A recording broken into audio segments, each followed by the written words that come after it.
Welcome back in. We are back with another video. And today we're going to be discussing how you should be drafting if you have the picks 5 through 8, and some of the best strategies you can use, or what's the best roster construction for this range. We're going to talk about a lot of players you should be looking to target, and just some different directions you can go in your drafts. With drafts coming up in the next couple of weeks, I think this is very important and something you definitely should be talking about. My favorite range to pick from is this 5 through 8. I think there's so much pockets of really strong options in each and every round, where you'll see in some of the other ones, like I already did with the 1 through 4, where things start to get a little bit dicey in certain rounds. And honestly, when you have to pick at the 101 or the 112, it's tough because you tend to get this sense of, oh, this FOMO feeling that you're going to miss out on something. So you oftentimes find people will overdraft a player because they think that, oh, well, there's going to be a positional run on quarterback or a tight end, or these running backs are going to fall off and I'm not going to be able to get one of these. And so I overdraft a player based on that, where you don't have to really worry about that when you pick 5 through 8. Now, some of the players I think you can be looking to target, just start off in round one. I think when you look at some of the options that you have sitting here, you have guys like Tyreek Hill, Cooper Kupp is still usually sitting here, and you have Bijan Robinson, Travis Kelsey, and even Saquon Barkley could be an option for you. But Tyreek Hill is far and away the easiest option for me. If you look at the offense that he's in, he had over 1,700 yards. He was third in fantasy points per game last season. He was number one in yards per route run and yards per team pass attempt last season. Nothing's really changed from the situation at all going into year two. The biggest question mark will be Tua Tagovailoa. Can he stay healthy? Can he avoid the concussions? But even despite that, with all the situation and all the injuries that he suffered last season, we still saw Tyreek Hill be a fantastic option. I think easily he's going to finish as a top 5 wide receiver. I think he has the potential to finish as the wide receiver one, and you can get him, in the middle of the first round. I think that is, if you're one of those people that has to take a running back, I think going Bijan or Saquon Barkley are also options as well. Bijan, I'm not worried about at all, being a rookie, running behind one of the best offensive lines in the league. He's going to be on an offense that's going to run the hell out of the ball. And so Bijan Robinson is going to get all the opportunities in the world. But I just can't pass up Tyreek Hill in round one. And then once you get over to round two, you're going to see, what's happening this year is you're seeing all these wide receivers being pushed up. And so running backs are being pushed down. You don't necessarily need to zig when everybody else is zagging, right? I don't think that's the option. Yes, you could start off with Bijan Robinson and then go Nick Chubb in round two. That is certainly a direction you could go. But I will also tell you that wide receiver starts to dry up. Like, it's not as easy as in years past, because what happened in years past was all those wide receivers were pushed down, and so you had so much value down in the middle rounds, which is just not as much there anymore. There's a lot more red flags about a lot of these guys that are going in rounds 4, 5, and 6. So for me, it's Tony Pollard in round two. Like, that's the guy that I want. I think Tony Pollard has an incredible ceiling this year. I think he can finish as the RB1. They're not going to bring in any other competition, and I don't think Tony Pollard is going to have 300 touches this year. It's just not going to happen. But I do think Tony Pollard is going to be used heavily as a pass catcher. He is one of the most efficient running backs in the league. I'm not worried about a goal line opportunity. He's going to get all those opportunities. He's going to be heavily utilized as a passing game. And so I just think Tony Pollard is going to be that guy. He feels very much like Austin Eckler when Melvin Gordon left. We're hearing people, that kind of push back on Tony Pollard. They don't really want to draft him. And I just think that's ridiculous. We've seen with Austin Eckler, the biggest question mark with him is he going to score touchdowns? Well, he scored 38 in the past 2 seasons. And so I just love Tony Pollard. I think he's a locked in top 5 running back this year, and you can get him in the second round. I don't mind Nick Chubb. I think Nick Chubb's also in a great spot, but I still think there's pass catching upside question marks to them. So with PPR formats, but I also think AJ Brown could also be an option that you could look at in round 2 as well, who's sitting right here in this range. AJ Brown was fantastic last season. He was top 6 in total fantasy points. He was also top 10 in fantasy points per game. He's also on a really good offense, an offense that I think that's going to throw the ball a little bit more in Philadelphia. But overall, I want Tony Pollard. That's the guy that I'm going to take here. But I also wouldn't argue with you at all if you wanted to go Nick Chubb or A.J. Brown and go double wide receiver, or if you wanted to go with somebody like Nick Chubb. So in round 3, you have T. Higgins, Mark Andrews, Travis Etienne, Lamar Jackson. You have Aaron Jones and Ramondre Stevenson, all kind of going in this pocket. If you want to go with your early round tight end, I think Mark Andrews is in a great spot. This is an offense that's going to throw the ball more with Todd Monken coming on board with Baltimore. But I also like Travis Etienne a lot as well. I think Travis Etienne is getting a little bit of a bad rap. I think people are kind of overhyping Tank Bigsby a little bit. Nobody was really excited about Tank Bigsby whenever before the draft. Like, nobody. I'm sure there was some truthers out there for Tank Bigsby, but nobody was all that excited. He was like the RB6, RB7, RB8 for most people in this class. And this was a class that was kind of viewed as a pretty weak class for running back anyways. This feels like a new toy syndrome that we see all the time. We saw it last year with Josh Jacobs. everybody was pushing Josh Jacobs down because they drafted Zamir White, and everybody thought Zamir White was going to be the guy. Zamir White wasn't a factor at all. Am I saying Tank Bigsby's not going to be a factor this year? No, but I do think Travis Etienne, they have much better running back over Tank Bigsby. Like, that is not even a question mark to me. He's in a very good offense. And so I just think Travis Etienne is certainly somebody we should be looking to take. If you can get him in round 3, I think he can easily finish as a top 10 running back this year. Getting Tyreek, getting Tony Pollard, and then Travis Etienne, you kind of lock up your running back position there, and you feel pretty good about it. Now in rounds 4, you have guys like Amari Cooper, Keenan Allen, Jameer Gibbs, and Dameon Pierce. At wide receiver, Amari Cooper is a very safe wide receiver 2 for most people. He finishes wide receiver 17 in fantasy points per game. The Browns offense is going to be better than it was last year. Deshaun Watson, I think, bounces back in a pretty big way this year. And Amari Cooper is going to be the wide receiver 1 in this offense. I think he can finish as a high-end wide receiver 2 this year. And so if you're not going to take him, I think Keenan Allen is the other guy you look at. I love this Chargers offense. I want as many pieces of it that I can get. And Keenan Allen is still probably the number 1 wide receiver in this offense. He was fantastic over the second half of last season. Now that was with Mike Williams, missing a lot of time over that span, but still Keenan Allen, I still think has another year left in him. So Keenan Allen would also be an option here as your wide receiver 2. Moving on to round 5, again, you really want to target wide receiver here. I think you have Christian Watson, Chris Godwin, Miles Sanders, DJ Moore, Terry McLaurin, and Mike Evans all through this range. Now, for me, it is DJ Moore or Terry McLaurin. I think both of them are very safe. These would be your wide receiver 3s. I think both of them have a relatively decent ceiling. I think both of them will finish as wide receiver 2s this year. I also think DJ Moore is being a little bit undervalued. I know people still hate Justin Fields, think Justin Fields is nothing more than a running back.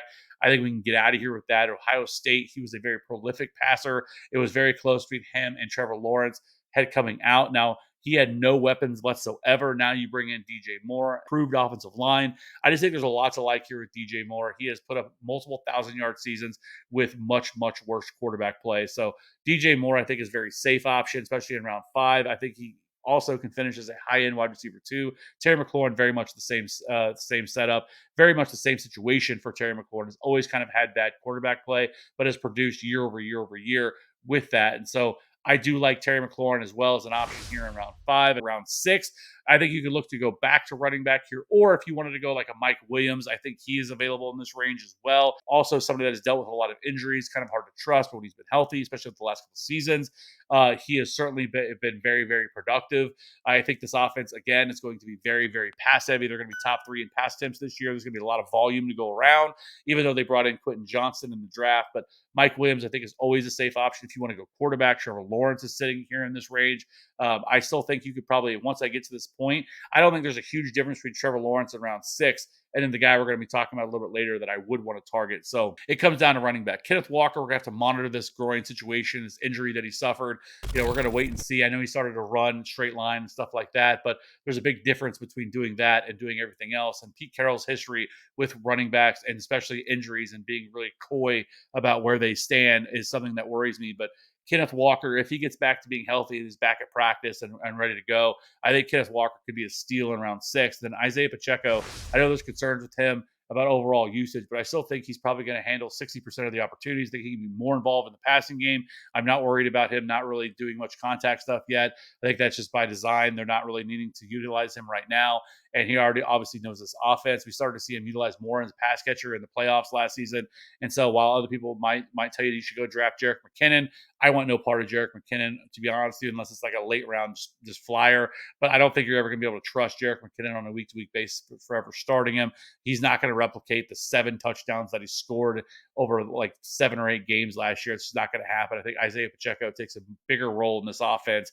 And so getting him in round 6, I think, is where you'd want to go. Now, I would look to go tight end here. I don't want to go too far down the line with tight ends. Yes, there's some later round guys like a Greg Dulcich who could be an option for you. But if I can get Patty Fry in round 7, I really like that. Last season, he was top 12 in fantasy points per game. He was 6th in yards per route run. He was 10th in total routes run. And I think this offense is just going to be better than what it was last season.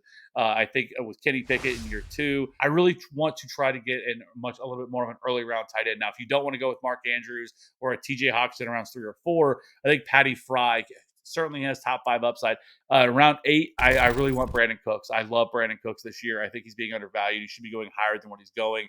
He's not. He's going to be a solid wide receiver 2 here in this Cowboys offense, who should still be top 10 in pass attempts this year. This Cowboys offense is going to be still top 10 in pass attempts. I think even with losing Kellen Moore, this offense is probably going to be a little bit less fast paced as what they were last year, where they were top 5 in pace. I don't think that's going to be necessarily the case, but I definitely think the passing volume is not really going to go away. And Brandon Cooks is still going to be on one of the better offenses and finishes a solid wide receiver 2. J.K. Dobbins sits in this range where you have also guys like David Njoku, Michael Thomas, JSN, OBJ, Cortland Sutton. J.K. Dobbins, I think, has returned from the pup, but I think he's going to rise pretty significantly. Now he is back from the pup list, but still, J.K. Dobbins, super explosive. If he can stay healthy, kind of could be kind of maybe this year's Ramondre Stevens kind of late round steal that you're able to get in your drafts that end up paying off big time, could finish as a top 10 running back. The range of possibilities are certainly there for J.K. Dobbins. The offense is probably not going to be as run heavy as we've seen in years past, but this is still a very good offensive line. It's still going to be a very explosive offense where there's going to be a lot of touchdowns, opportunities here for him to score. I don't think he's going to be heavily utilized in the passing game. He never has been. I don't know why. He was a solid pass catcher coming out of Ohio State, but still, I think J.K. Dobbins is still somebody. If I can get him in round 8, I want to be doing backflips because I think the ceiling is super high for J.K. Dobbins. That's really, once you get in this range, it's all you should be looking at is ceiling. Screw floor at this point. We're not worried about that at all. We're just trying to hit home runs. OBJ, you can get out of here in round 8. That's ridiculous to be even thinking about taking Odell Beckham in the 8th round. Stop it with that. And rounds 9 and 10. In round 9, I think really Jahan Dotson. I know I talked about him in the last video, but I just love Jahan Dotson. I know, if I were to take Terry McLaurin, I'm not going to take Jahan Dotson. I don't want 2 Commanders wide receivers. But if you pass on Terry McLaurin, I think Jahan Dotson a little bit later in round 9, I think is one player that I would definitely be looking to target. I do think also maybe going with like an AJ Dillon here from the Packers. The Packers are going to be more run heavy than people expect. I think could be a really solid option. I think with Aaron Jones getting up there in age, I do think AJ Dillon could bounce back. I know AJ Dillon wasn't very good last year, wasn't very efficient at all, but I think in another year, I think with an offense that's going to be much more run heavy. I think AJ Dillon better suits that type of offense. And then around 10, it's Geno Smith or Sky Moore are the 2 guys that I've been looking to target. Don't mind somebody like Samaje Perine or Antonio Gibson either, but Sky Moore obviously with the Chiefs, I think he is going to play that Juju Smith-Schuster role. I love Sky Moore this year. I think getting him around 10 is somebody that I'm definitely going to be looking to target. Yes, I know the Chiefs offense tends to get overhyped a little bit. And yes, Patrick Mahomes tends to pass the ball around a little bit more. But Juju Smith-Schuster's role was still pretty viable as a wide receiver 3. I think Sky Moore could finish as a wide receiver 3 pretty easily this year. But the guy I really want to talk about is quarterback. If you want to wait on quarterback, I think Geno Smith is the quarterback you should be looking to target. Geno Smith, I just don't know why he's not going a little bit higher than what he is. He was 8th in fantasy points per game last year.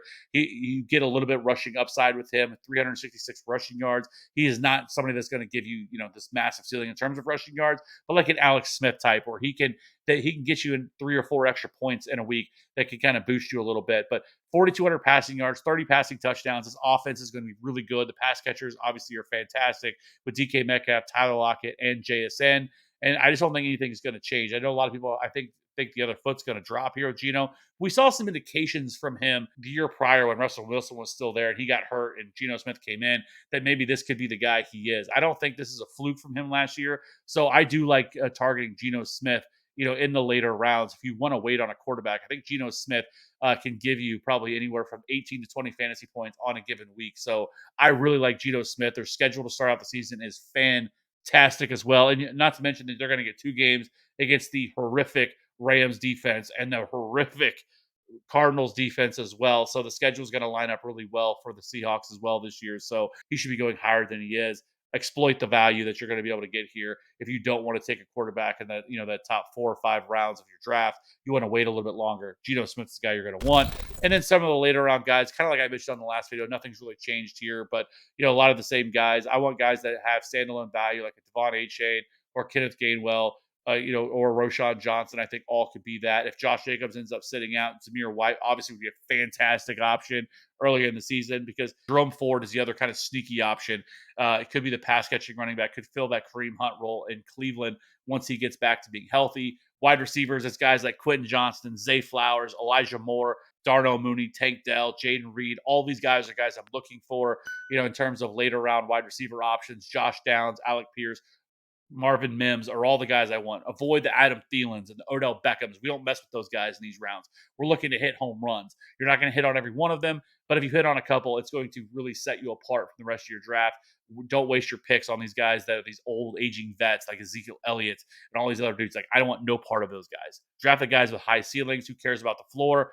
So overall, I think this team is really solid. We went Tyreek Hill, Tony Pollard in the earlier rounds. You can get Travis Etienne as your RB2, and then go with Amari Cooper or Keenan Allen in round 4, DJ Moore, Terry McLaurin in round 5, and then if you want to go Kenneth Walker, Isaiah Pacheco in round 6, Patty Fry in round 7, Brandon Cooks or J.K. Dobbins in round 8, Jahan Dotson in round 9, and Geno Smith in round 10. This is a very, very solid team in PPR formats. I think it's a team that you could win a championship with.